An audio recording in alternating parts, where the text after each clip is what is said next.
और ये इत्तेफाक है कि मीर ने मुगलिया सल्तनत के कमजोर होते रूप को देखा, वहीं गालिब में हिंदुस्तान की पहली आजादी और उसके बाद के दर्दनाक माहौल को देखा था। इसलिए दोनों शायरों की रचनाओं में उस समय के हिंदुस्तान की धड़कन और बेचैनी व्यक्त हुई है।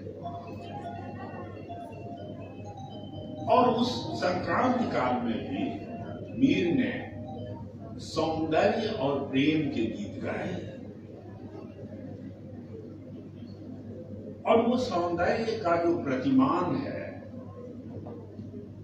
वह निखालिफ भारतीय है। और कहा कि नाजुकी उसके लब की क्या कहिए, पंखुड़ी एक गुलाब सी है।